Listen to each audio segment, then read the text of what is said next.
So last week we tore our engine down in our white Fox body turbo car. Stock production block, 410 Windsor. We had a head gasket issue, ended up being a cylinder head issue as well. And hopefully by the end of the video, I will have gotten most of this car together and we're gonna drive it out of the shop.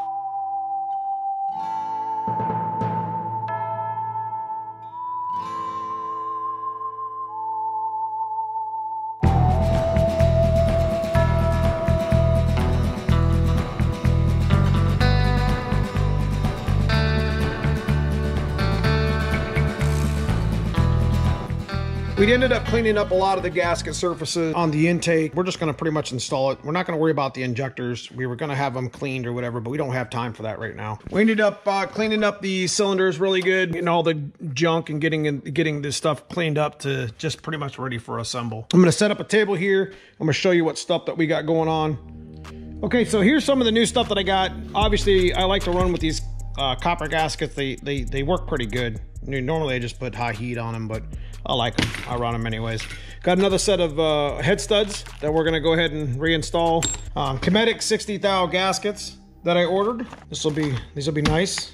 Obviously the heads were just rebuilt, you just seen, and we're gonna put some new hardware on, as he had mentioned something about the header bolts that I was using was messing the threads up, but he had went through the threads and, you know, did me a solid making sure that they were good. So we're gonna do our finishing touches on whatever, cleaning up the rest of the block, making sure that nothing's in my cylinders and make sure the block's clean and ready to install again. So hopefully we can get this thing running. I'll stop talking and we gotta get to work.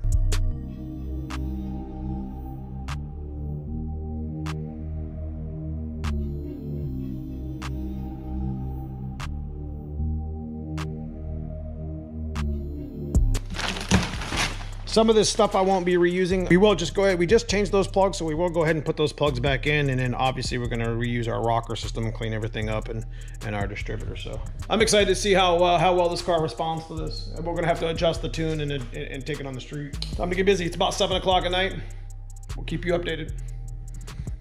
Now, before we get ready to install the head gaskets, I gotta go through all my threads to make sure there's no excess water or antifreeze in them. Because once I start putting these threads in, on these head studs, the water can come out if there's any sort of condensation in there. These are blind holes, so any sort of water or whatever contamination could come out and get on the gasket. So what you have here is a multi-layer gasket. This is a kinetic gasket that has multiple layers to it. Well, maybe the same, but we're about to get it put on. I had to suck some of the antifreeze out of that hole. It kept, you know, I don't want anything wet when I start to torque down, so we have to adjust with that. So we're basically just gonna go in sequence and get these heads torqued down. We're gonna go in 3 stages. We're gonna get 30 in, probably go to 75, and then end at 110. So I got a little cross pattern going on. When you do this enough, you know pretty much where to go. So I'm essentially just going to repeat on this side what I did on this side with cleaning the thread, the holes real quick, clean out the whatever debris might be there, brake clean the surface. And we're going to install the gasket, install the studs, get the push rod and the rockers ready for me to adjust. So we're going to get all the rockers to the base circle and we're going to adjust 0 lash. You know, this isn't a real how-to video, guys, here on how to adjust valves and stuff like that. I'm not going to do that right now. We're going to go a 1/4 turn like we were talked about in the other video here. If you want to go check that out, and once we get that locked down, then we can put the intake on and everything else will kind of fall in place. All right, so what we're doing here is we are setting valves. We already done this on one of my other videos, but these are Morel limited travel, probably fit 25 to 30 thousandths, whereas a normal lifter has like 125 or whatever. So there's not as much like the full turn, 2 turn, half turn, whatever. What we figured out in our last video is a 1/4 turn on our lash. I'm gonna show you how I'm doing it right now. I've already set 5, 6, and 1, which doesn't matter what order. What I'm doing is I'm watching these valves move.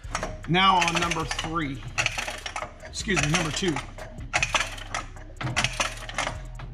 So that tells me I'm at the base of. So like we did in the last video, we set 0 lash here.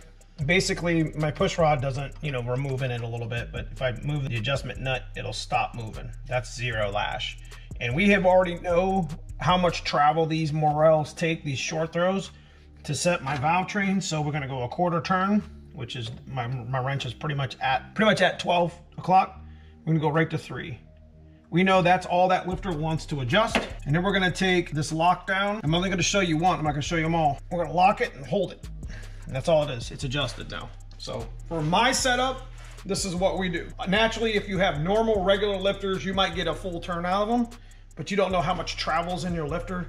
Just a tech tip stuff. I know it's kind of seems like it's complicated, but it's really not. And you know, if you run Morel short throws at all in your applications anytime soon, this is kind of, you know, you need to figure out how much travel it is, but I'm gonna tell you probably a good quarter turn's probably gonna be all you need. Okay, so we kind of got busy here a little bit. We got these intakes sealed, bunch of right stuff in the front, got everything cleaned and everything torqued down. We're going to, we're getting the valve covers on so we can mess with the harness and start getting everything attached. You know, we left most of this stuff together to make it pretty easy.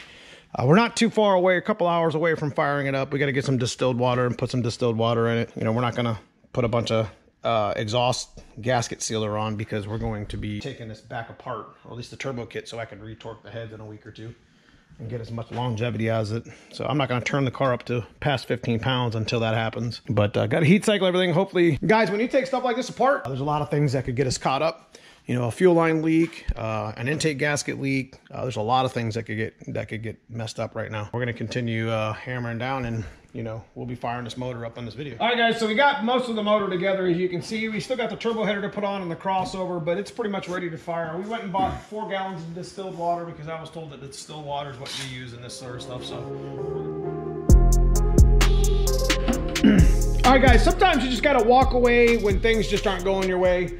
We got pretty much everything done here on the white car, got everything set up. We had a little bit of an issue with our thermostat gasket. I'm not real sure. I fought with this thing like 3 years ago to get it to seal, and I don't really know what I did wrong, but I don't remember what I did right.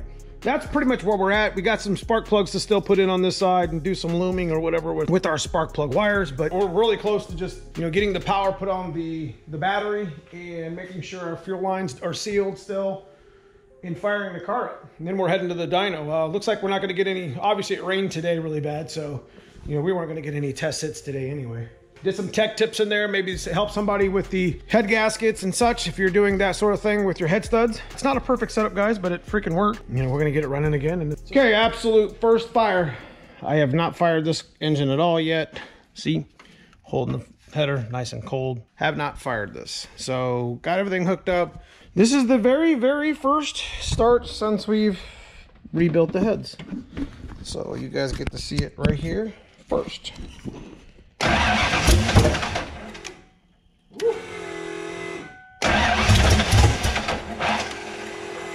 right, let's hold on a minute. Let's check for fuel leaks before we actually fire any of that. It's obviously not in time. That one's good in the back. Fronts are good. Let's check the one in the back here, just to be safe. Put my hand underneath of it. No fuel. It's good to go.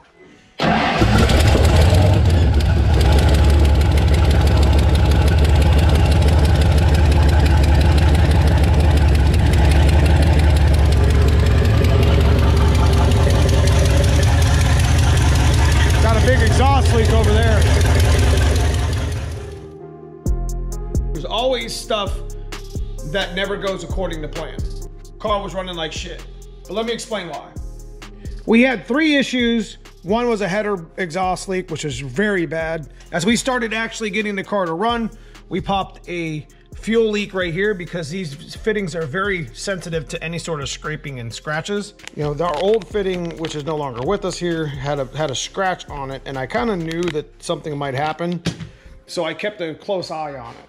With the header exhaust leak, you can see our old header here, which has now been planed.